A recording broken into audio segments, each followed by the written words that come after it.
I first interviewed Larry David in Martha's Vineyard years ago for Live from New York, the oral history of Saturday Night Live.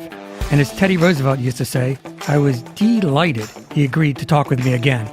By the way, when you're listening to this interview, please take note of Larry's laugh. We don't get to hear it much on Curb, but he's got a damn good one. Here's Larry. What do you got here for me? What is this? Blood work, tax returns.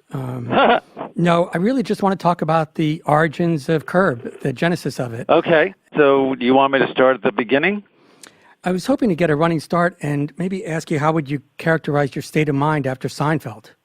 My state of mind was, let me think back. What are we talking now? 1990. Yeah, I finished Seinfeld. Then I did a movie. My state of mind was fine. I mean, I was thinking about what I was going to do next, and I started to focus on stand-up because I hadn't done it in 10 years, and I thought it was time that I should give it another shot. And Jeff Garlin was in the office next door. He was working on something with, I think, Alan Zweibel, and I would go in there and we would always talk, and Jeff said, what are you working on? And I said, well, I think I'm going to do some stand-up. I hadn't done it in 10 years. And he said, you should film it. And I thought, well, I don't know. That idea didn't really appeal very much to me. I didn't really want cameras in there following me around, whatever. He said, yeah. He said, you should do it as a documentary, and I'll direct it. I said, no, I don't think so. And I went home, I discussed it with my wife, and she said I should do it. And I began to think about it a little bit, and I decided that the idea of just having cameras following me around seemed kind of boring to me. I mean, really, what were they going to see? The stand-up would be okay, because hopefully you would see some progression in the act and all that. So that I didn't mind, but the idea of a camera going into the supermarket with me or on the golf, I mean, what are they going to see? There's nothing. It would be boring. And I thought perhaps if I wrote some stories to go along with the stand-up, it would make it more interesting. So the stand-up would be real, but what happened off stage would be made up. And it would be improvised. If we're going to pass it off as a documentary, it would have to be improvised, because that's the only way to do it. You couldn't do that with a script. So I told this to Jeff, and I said, and you could play my manager. And he said, sure, fine, great. And then Bob Whitey, who I knew from the Rollins and Joffe office, because I had a project there once, and we got along very well, and he also did a lot of documentaries on W.C. Fields and the Marx Brothers. And I asked him to direct it, and he said he would. And then all I had to do was write the scenes, write the story. What was it going to be? And I wrote a very loose outline, so loose, in fact, that there were parts we didn't even cast. For example, when I was in the hotel in New York, and we did that scene where the person behind the desk asked me about the porn, who's paying for the porn or something. Right. We got somebody who worked in the hotel. We didn't even cast it. So that's how loose it was then. There were other parts that were cast, but that one I remember in particular wasn't. So that's really how the whole thing started. Halfway through the filming of it, I started to think, well, this could be a series. And when we showed it to Chris Albrecht, he thought it could be a series as well. In fact, his mother even suggested it. And that was it, basically. So, obvious question, where did Curb Your Enthusiasm come from? How did you settle on that for the title? I think maybe I read something and the phrase popped out. I was in the mode at that point of thinking about titles, so my antennas were up. And then I came across that phrase in a book. Did you write it in that little book you carry around? No, I think that one I just said, that's the title. I didn't have to write it down. I remember watching the first episode and being so struck by your choice of music. It was such an interesting choice. I loved it, but could you talk a little bit about that? 2 years earlier, I'd heard a bank commercial for a local bank in L.A. I heard this music, and I only saw the commercial once. It was off the air very quickly, but after I saw it, I came into the office the next day, and I told my assistant there was this bank commercial. I told her what the bank was. I said, there's this music that I love. See if you can find out what it was. And she did some research, got the name of the music. I said, well, hold on to that. I think I'm going to use that one day. And then 2 years later. And what was it about it that appealed to you? There was something circusy about it. And it's the kind of music that I like to get away with things comedically. And sometimes music can help in that regard. It tells the audience, don't take this seriously. This is funny. So a lot of the music that we use on the show is designed with that purpose in mind. Can you talk a little bit about deciding on Cheryl Hines? Well, that was a tough part to cast because I wanted an unknown so people would think that this was real, that this was actually my wife. In fact, after we did the special, Cheryl's aunts called her up and said, I didn't know you were married. So I thought, all right, well, that's pretty good. There weren't that many women who in their 30s weren't known, that many actresses. And Bob Whitey saw her at the Groundlings and told me about her, and we brought her in. I had read with about maybe 15 to 20 women before she came in. We improvised the scene, and as soon as she started with me, I knew that she was the one. And how about Susie? Susie I knew from New York, but I hadn't really thought about her as Jeff's wife until I watched a Friars roast. They were roasting Jerry Stiller, and she got up, and she was filthy. I'd never really heard her like that, and I knew that she would be Jeff's wife. I heard that once you decided to go to a series, it was important for you to both be on location and shoot chronologically. Is that correct? Yeah, well, that's what we tried to do the first couple of seasons. That's what we did in the special, because when we improvised it, it was changing the story as we went along. So it was important that we shoot in order. The stories were a little looser then, especially for the first one, for the special, because we also had the stand-up to deal with in that episode. I mean, it is better if you shoot chronologically, but you can't. It's too expensive. Sometimes you have to go back to the same location a couple of times, so you don't want to pay for it every single time you go back. Can you talk about your decision, your willingness, let's put it that way, to have your character be unlikable, or at least be placed in embarrassing situations, or be proven wrong, or have humiliating things happen to them? I mean, it's really very disruptive in terms of what people typically want to, are willing to do, lead characters, and what shows are based on. That seemed like a very conscious decision on your part, and one that informed the whole series. When people told me after the shows started airing that they had to leave the room for some scenes because they were cringing, and they couldn't bear to watch it like it was a horror movie, I had no idea it was having that effect on people. That was a complete surprise to me, and I liked it. I liked that they couldn't see it.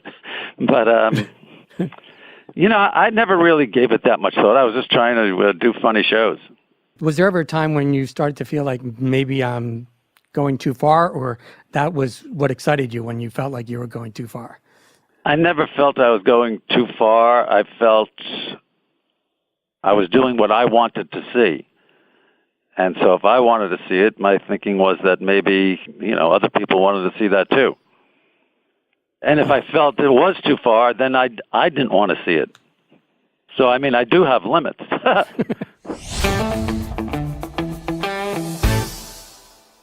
Parachute sheets are the softest and most comfortable sheets you'll ever own. And why is that? Well, simply put, It's because they're made from the very best fabrics. Parachute sheets have a clean, minimalistic style that come in neutral colors, so they work perfect in any bedroom. And the best part of Parachute is that their sheets get softer with time. Plus, if you're a person who wants to make an impact on the world, and frankly, who doesn't, then Parachute is the company for you. They've partnered with the United Nations Foundation to donate malaria prevention bed nets, and they've already donated 16,000 so far. Here's another great part of the story. Parachute offers a 60-night trial, so if you don't love your sheets, you just send them back, no questions asked. Now, if you're wondering how that makes a positive impact on the world, well, all returns are donated to Habitat for Humanity, and that's a great cause. So don't wait. Visit parachutehome.com/origins for free shipping and returns. Again, that's parachutehome.com/origins for free shipping and returns. It doesn't get any easier. It's time to get better sleep with Parachute. By the way, it seems like you had quite a bit of freedom from HBO. Is that correct? Yeah, understatement, actually. Was that part of the deal going in? I think it was understood. You know, Chris knew me back from the Improv, and I think it was just a tacit agreement that they weren't going to be hands-on. We couldn't have done it. I couldn't have done it if they were. There'd be no reason to. But they've been great from day one.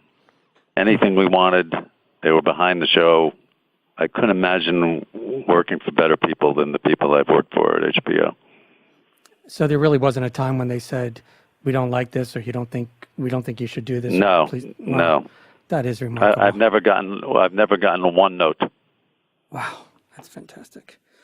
What about the characters and their development? You know, in the first episode, Susie is, well, now that we know her, kind of like a Porsche going 40 miles an hour. She's somewhat muted. Did you let each of them kind of develop in their own way, or was this something that you kind of thought about before each episode or discussed with them? You know, it's the same thing in Seinfeld. Characters evolve, and you sort of get a feeling of a little more of what they're like and how you want to proceed. And it's just something that happens organically. You don't really think about too much. And when it's somebody like Richard Lewis, you kind of already know it before it happens anyway, right? Because you know him so well. Right, exactly. Yeah, we've had the same relationship for 40 years. So were there times when, given you know him so well, that you could tweak him in a certain way to elicit a certain reaction? Yeah, I like to, you know, we have an odd relationship. It's the same relationship we have off screen. I tease him a lot, and it seems to work. But he's a great comedian, fantastic guy, great friend. I love the dynamic and you have it right from the beginning, where he always feels like, you know, this is the one, and because you know his history and you remember it, you're kind of like, okay. Yeah, exactly. Yeah. Our personal relationship comes in very handy, because that's what I'm referring to when I'm talking to him on the show. Right. He's got like all this enthusiasm for the woman du jour, and you're like, I think I've heard that before. Yeah, that's exactly right, Jim. You don't strike me as a guy who goes back and looks at things and wishes they were done differently. But as you started the show, in that first season in particular, were there things that you later learned about the show that you had wished you knew at the beginning? I don't know. I know that when I drove home every day, you know, because we were improvising it, a lot of times I would think, would this scene have been better if I had written it? And 98% of the time I thought, no, it was better improvised. You can just get to places that you couldn't get to writing. Did you find, though, that the editing process was a form of writing for you? Sure, definitely. Yeah, because we're mixing a lot of takes. But the editing is really hard. It's tedious. It takes a long time to edit a show. I mean, compared to a written show where you're doing 2 to 3 takes, and they're all the same. To edit this show, every take is different. It seems to me, though, and correct me if I'm wrong, but in the first season, you kind of let things play out maybe like a beat or two more than in subsequent seasons? Because the stories got denser. So I was editing to a half an hour, and there was more story to cover, so the scenes had to be shorter as a result. And was that a conscious decision about the story, the changing the narrative? You never feel that the show's long enough, that there's enough in the show, so yeah, you keep adding story to it. This year the stories are even longer. There's even more to it. As long as we're mentioning this year, what made you come back? I don't know, I just wanted to do it again. People kept asking me. I guess I thought, yeah, I suppose I should do this. You kind of missed it. Yeah, I did. I missed it. Because nothing else really gives me as much satisfaction as doing this. I have some friends who were diehard Seinfeld is the greatest show in the world people, and then they felt like once they started watching Curb, they couldn't believe it, but they really felt like Curb had somehow eclipsed their devotion to Seinfeld. I know it's kind of a Sophie's choice question, but in terms of doing the actual show, is there one that was more joyous or more easier? Or... Well, it's really, I hate to use this expression, apples and oranges, but it's true because one I was acting in, and the other I was watching people act. So that's a completely different experience.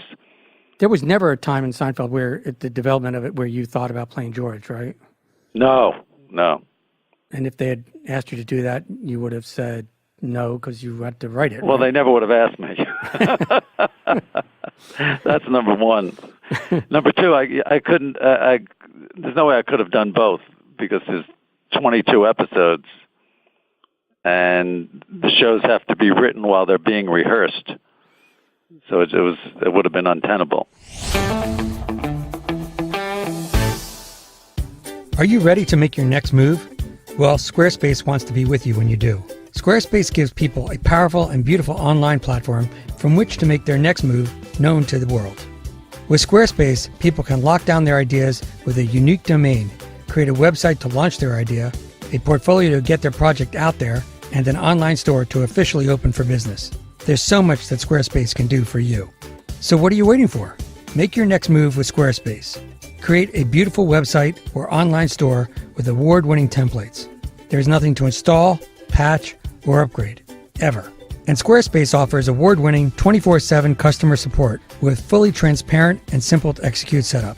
Squarespace is used by a wide range of creatives, people, and businesses. Use offer code ORIGINS for 10% off your first purchase of a website and domain. That's offer code ORIGINS. And make your next move with Squarespace. I did like that Curb was a vehicle for you talking to people about George's character, though, and people's ideas about him, and you were saying, well, no, I don't.